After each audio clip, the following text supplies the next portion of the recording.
And in blues is different from some of the other genres. I got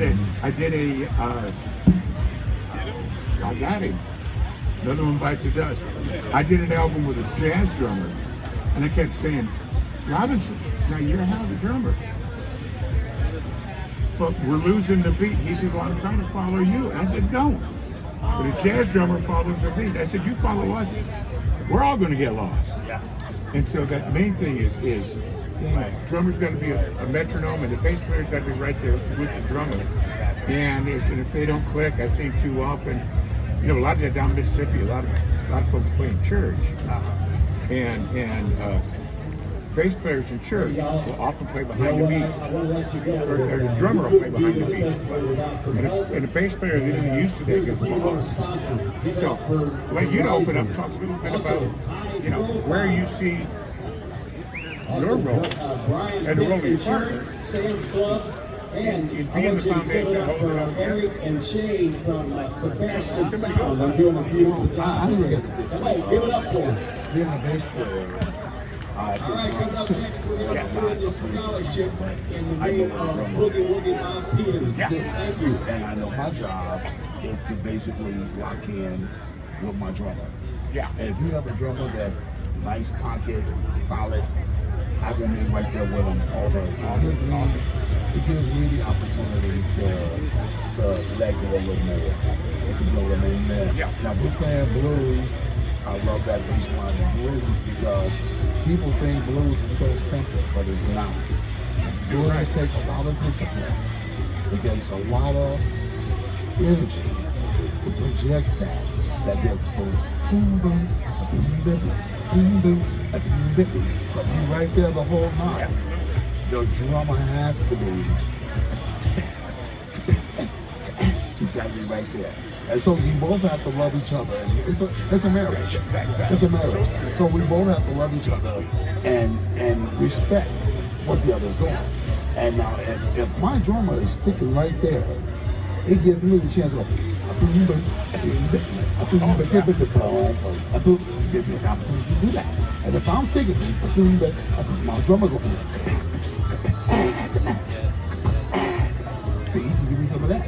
So as long as you both have that relationship, and if I'm new to the project, like today, I really enjoyed playing with Randall today. He's an awesome drummer. He allowed me to play bass as he stuck right there with me. And then when things was happening, he has a way to communicate with me without talking to me with his drums. And I'm able to communicate back with him the same way. So future-wise, as far as blues is concerned, I think your bass player should definitely pay more attention to his drummer. Pay attention to the drummer. And not paying attention. Exactly. And it's not about big eyes or little U's. It's about playing together. And we hold that foundation. You made a statement earlier how a good bass player and a good drummer can make a horrible sounding band sound great. Absolutely. And a bad bass player and a bad drummer can make B.B. King sound bad. You feel me? That's why B.B. King always chose to everybody got these guys choose the right people to play with, because you just can't get anybody to get up there to try and do it if it's not a relationship. And before, and actually before Randall and I played together, we talked on the phone countless of hours as if we were girlfriend boyfriends. You know what I mean? We talked hours on the phone, just collaborating with each other, what he's expecting of me, what he expected me to do, and vice versa. And once we met up, that relationship clicked. You know, it's like having two people go out to dinner. Like, you know what I want, I know what you want, and we ain't gotta spend 10 minutes looking at the paper. And I'm gonna let Randall take it from there. And the one thing I'll say, playing drums and blues, I mean, the shuffle is where it starts, but there's about 11 shuffles. There's about 11 shuffles you better be able to play. And I can't tell you how often we get, I'm a blues player. And I say, okay, we're going to do a flat tire. What? Or you say, give me shuffle about like this.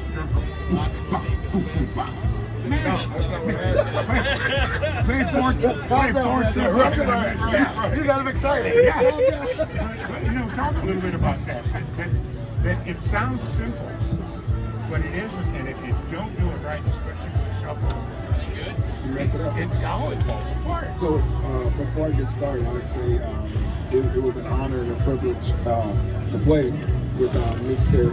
the famous Larry Williams, and I have a privilege of playing with Johnny B. Gayton, who's very well known, great bass player. But as a drummer, that foundation we're talking about has to be there, and if I can't deviate from that. It's so important that we know what we're doing, where we're going, and how we're going to get there. And so many times we don't think about where the end is, right? We're just right in the moment. But if you stay in the moment and you don't anticipate what's to come, you know what I mean? Larry and I was talking. That's right. We were talking after we played. When I'm playing, I'm going to help you, and I'm going to lead the band to where we're going. Right? People think that it's the guitar player or the keyboard player, but what they don't realize, the drummer's controlling the band. Right? And if the drummer don't keep that same tempo, and I'm deviating off of that, then that can cause that good band to sound terrible. Yeah, totally. I applaud you on that because he led us through today. He led us through the day like no other. It was so easy to follow Randall because he's such a prolific drummer. He's just so That's good. you. Yeah, You made me play good. well, we compliment each other. I'll say that. But he's so good that I really didn't know a lot of the endings. I didn't know the outros. Yeah. But thanks to Randall, I was able to hit every outro He hit every one. the way J. Clark does it, and I had to because the way he indicates it, you can't help but to fall. In other words, he's a big pillow, and I just landed right there. Bass player in Nashville, Calvin Johnson. Yes. Yes. Calvin is just, and you put him with the right drummer, and he's magic. Oh yeah. Jump in. Yeah, I played local blues band at Deshaun over here. Deshaun, we met before. Yeah. You and I have. Yeah. And we had no rehearsals, and I Same thing. had a tough. I had a drummer drop out after about a year and a half, and he's been just showing up, and the communication is the key. And sometimes I have to turn around and kind of make some eye contact, but he knows. It's like having somebody behind me that I can just turn and just a short look, and he knows exactly where I'm going next. That's so important. So finishing the song, and he's played multiple gigs now, stuff that he's never heard of, including a bunch of my originals, and he doesn't know these songs from anything. But say a medium shuffle, starting in the 5, and whatever, and people are like, how long you guys been playing together? Like 45 minutes. That's the blues. I did a gig with a guy down in Florida. And he said, how long have you been playing together? I said, I met him an hour ago.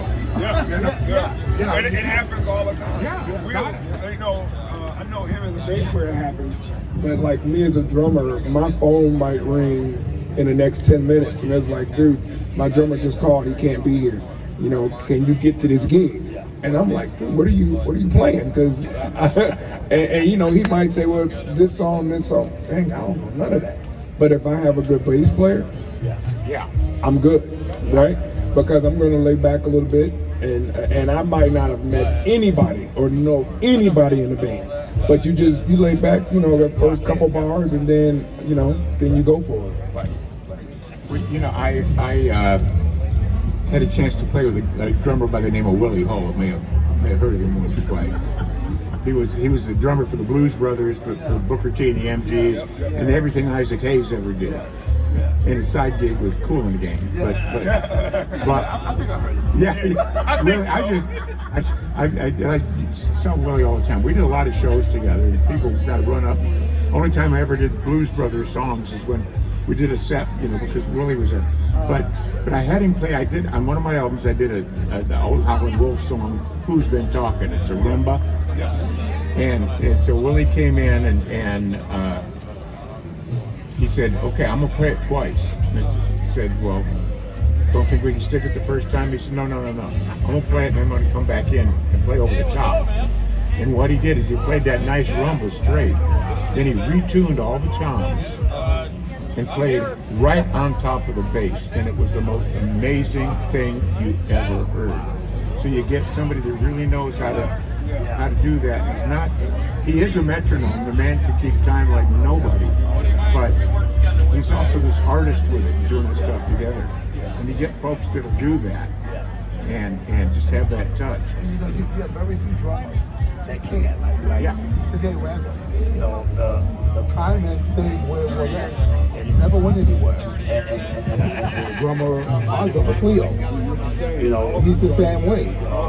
You give him a timing, he's going to stay right there. You go get the cheeseburger, eat it, take a nap, come back. He's going to be right there.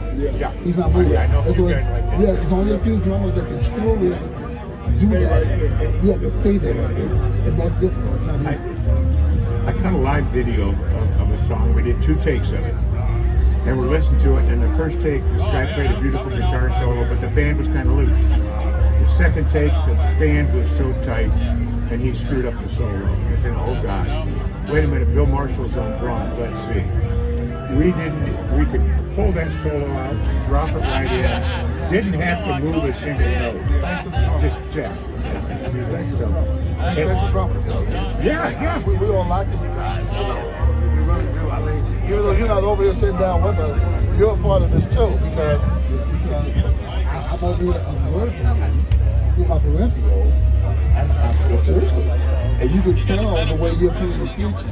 You can tell the discipline, and that shows a great drummer. When you have a drummer that's disciplined, and that can get it in, that's watching, paying attention, they focus. I got you. It's like flavorful, but not overdoing. Exactly. That's a key one. I played with a guy named John Blackman out of Atlanta. He used to play with a guy named Jerry Singleton. And John has played with all kinds of folks, and he's just, we were seeing a friend of mine playing, and in fact we were together with a guy from Jackson, Dexter Allen. Dexter played guitar for Bobby Rush for years, and that's why Bobby was on one of my but we're watching it, and John says, man, that drummer can play every kind of beat there is. And I looked and he said, in the same song. And a drunken bar crowd likes that. But man, I couldn't play. He was just.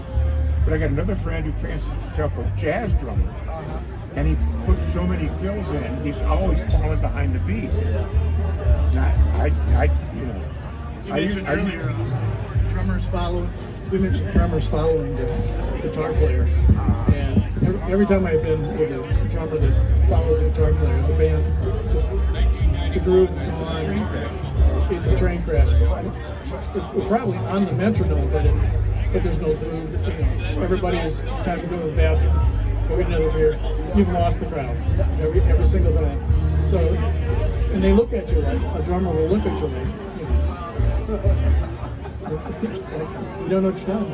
Yeah. It's like if people aren't like in your seat and tapping their foot and moving their body, something's wrong. If they're going to get another beer, you can't get a metronome that'll give them an electric shock for beat. But here's something I mentioned about bass. And in blues bass, you got to hold that bottom down. And every good bass player I know in blues will say, you spend a time above that 7th fret, you're not playing blues anymore. I used to tell my bass player, we got 2 guitars in that range. I need somebody on the bottom there. But I really love John Entwistle, and I said, that's good, he didn't play blues. Yeah. So, I like to call it, I like to say bass players needs to go to the basement. Stay in the basement. And don't get me wrong, you'll have your time to shine when it's time for you to shine, But in the meantime, in between time, stay in the basement, and even Pop an octave in there now and then. even if the song is in the key of let's say D. Kid D. If the kid D, that means your 4 is the G. Yeah. All right, so a lot of times if you're in the kid D, your 4 is the G. A lot of bass players go to the octave G.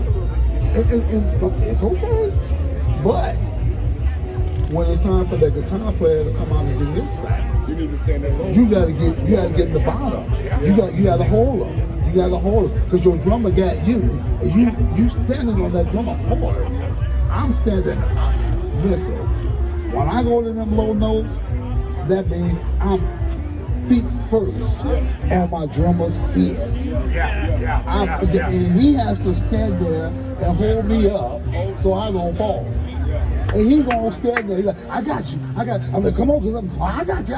Okay, I got you. You ain't gonna fall. Okay, you show. No.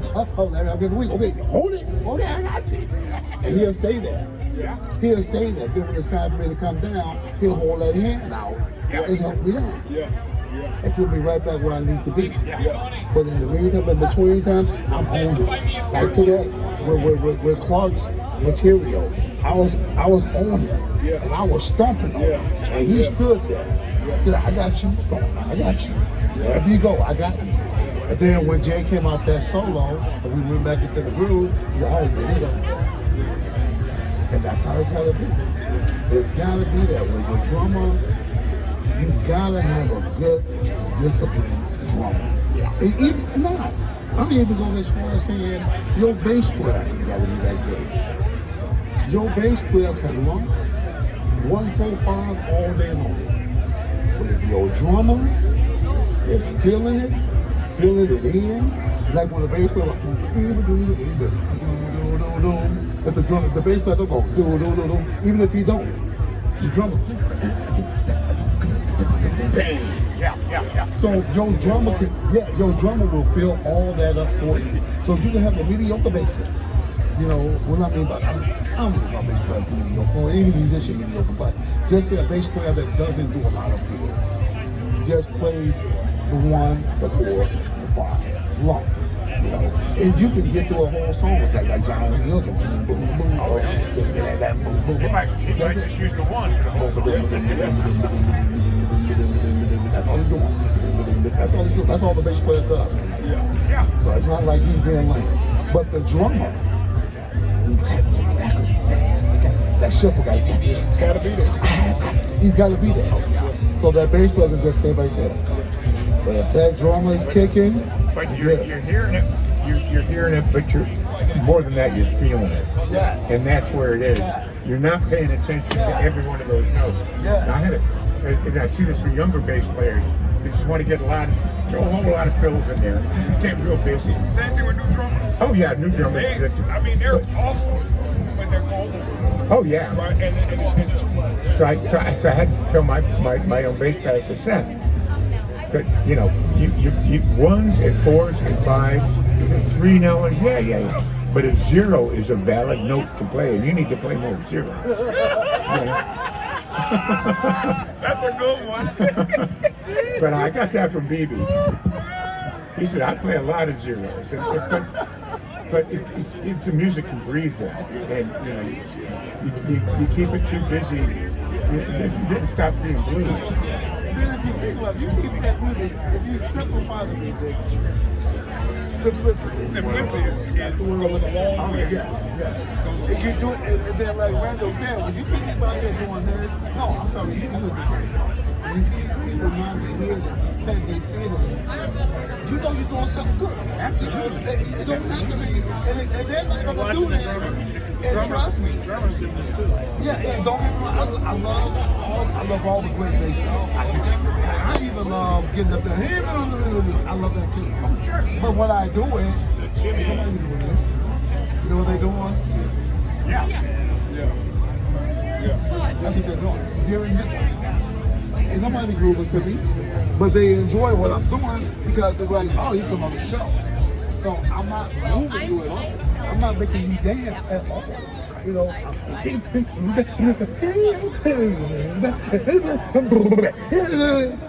you're like, oh wow, he look at his fingers, but not one time did they get up and go.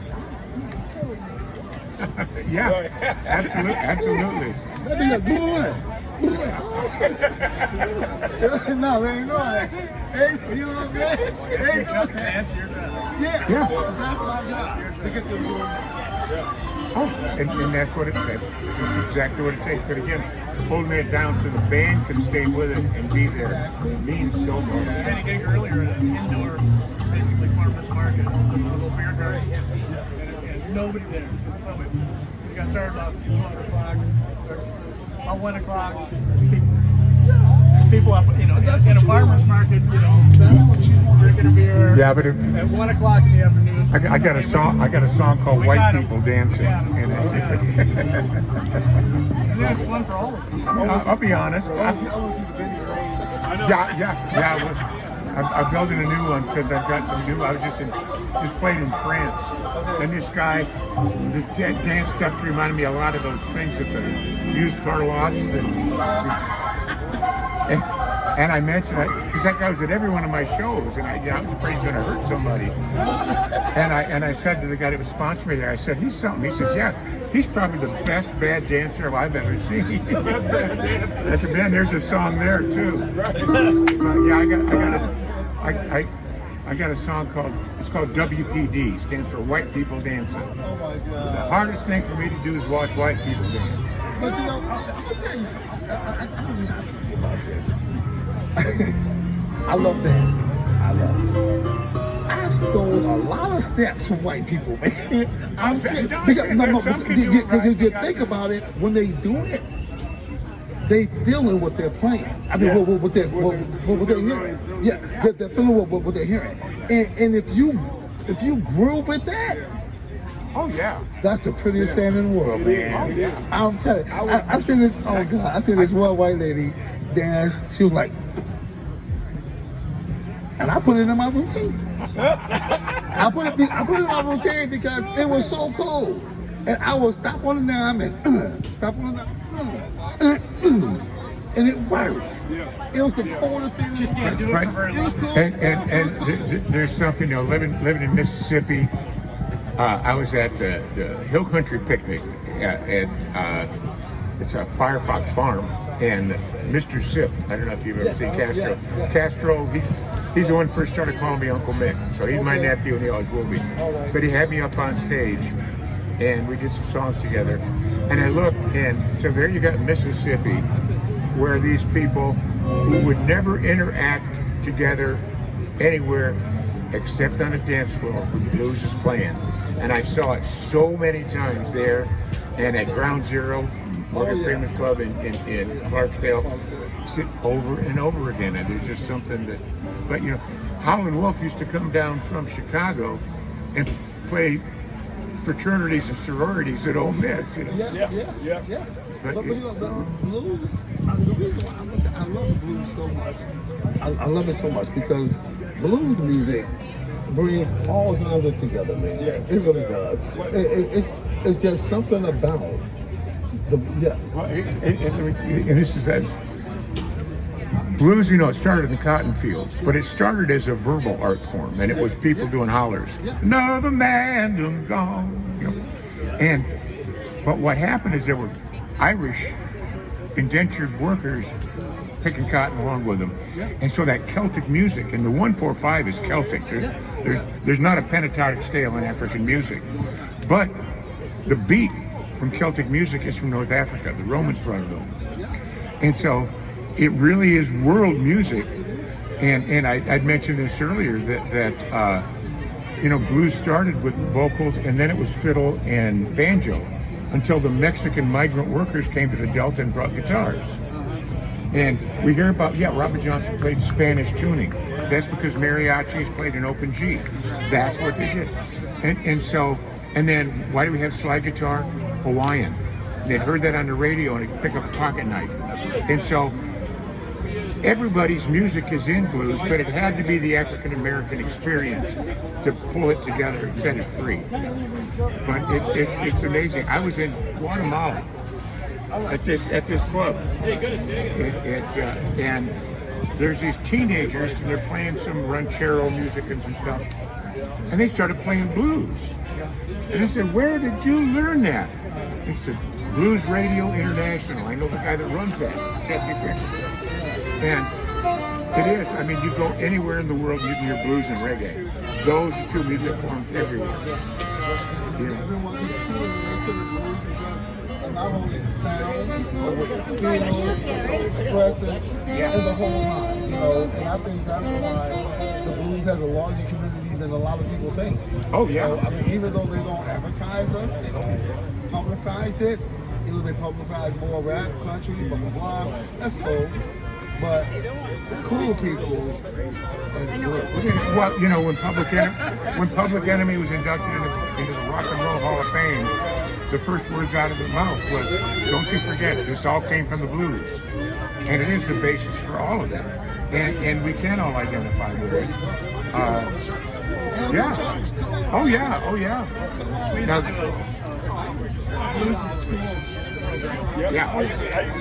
And we would, take them all the way from way back, up through early hip hop, and blues, whatever. And we'd always get a kid, any kids out there, like a rap. Yeah, I got it. Come on up here, give him the microphone. We just started doing a blues song. Let him go on the microphone. And he's rapping. There's some bands that are bringing some hip hop into their blues. And all of a sudden, you can see light bulbs going on. It's the same story. This music, It's the same story. This music is a long history. There's a guy out of Memphis named Al Capizzi, called Al Capone. He's a hip hop artist. He's got a blues guitar player in his posse, and he's recorded with Charlie Musselwhite. He's pulling it together. This is all the same. Now, if you listen to Buddy Guy thinks all the time. This shows how rap music was back in the 50s and 60s. Hell yeah. They popularized it now, but it started back then. Listen to some of them. Blues. Yeah, listen to some of them old blues songs from the 50s and 60s. You don't hear just about every rap there is. They use colorful words back then. Right. They had to speak in metaphors. Yes. I do a song called "My Pencil Won't Write No More." Woo. All right. The lead's all gone. My pencil. Won't. I say that was. I say that song was released in the year 65 BV, before Viagra. But listen to some of those songs like, "What's a Diddy Wah Diddy?" I know what a Diddy Wah Diddy is. And Mr. Jelly Roll Baker, oh come on, give me a break. That's my thrill on Blues Radio. Yeah. But yeah, you listen to, and you want to hear some early hip hop? Listen to Louis Jordan. Tell me Caledonia doesn't lead right into that. Come on. My favorite version of Caledonia is Pine Top Perkins, Muddy Waters, and James Cotton. Oh wow. Throwing it back and forth. It was on a live album. Yeah. And it was great. Got a chance to meet all of them. Never met Pine Top after he was inducted. I think he received this Grammy. Yeah. He passed away. Yeah. Weeks after that. Well, he and Hubert Sumlin. Yeah, him and Hubert Sumlin. Now, the guy who produced that album, Michael Freeman, is a dear friend of mine and produced one of my albums. And I had that pleasure with Buddy Guy. yeah. I was honored to be on stage with BB once. And that's I used to play with his daughter. Yeah. I know Shirley. Yeah. Shirley? I know Shirley. She had a gig down. Yeah. BB had a gig downtown one time. And she got a gig at a bar down at the other end of town. So, we all ran down there for her gig, thinking BB was going to come down. He didn't show up, but she was good. Talk about body. I mean, she made everybody go. Little sweating. Well, you want to? She was a little raunchy, but it was kind of fun. It was a lot of A fun. lady that's really got big. What's everybody doing out here for 30 years of the blues in the zoo? Well, before we bring the jimmies up, one thing I want to remind you, there's a workshop going over here. And she thought she was being bawdy until I introduced her to Lisa Bogan. Never hear her song "Shame of Your Eyes." Right now, we're going to do a Nobody can touch it. Nobody can touch it. Sapphire and Ebony Blues with the great piano Well, you know, Chris player. Barnes is doing a lot of those songs And now, right too. now, I want to bring up Mike. What's your- He's a, Can we get a- president of the KBB and Lisa Let's get a picture of the rhythm workshop here before we. Thank you, guys. Thank you.